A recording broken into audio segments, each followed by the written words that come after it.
ഇനി നമ്മൾ ചെയ്യേണ്ടത് കുറച്ച് ഉപ്പ് എടുത്ത് തീയിലിട്ട് കലക്കുക.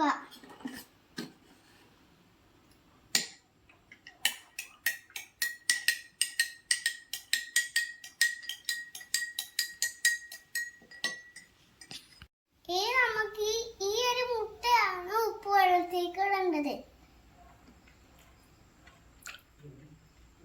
കണ്ടോളൂ, ഇത് പൊന്തി നിൽക്കുന്ന സാധാ വെള്ളത്തിലുള്ള മുട്ട അതിന് താഴേക്കും പോയി ഉപ്പ് വെള്ളത്തിലുള്ളത് മുകളിലേക്കാണ് നിൽക്കുകയും ചെയ്യൂ.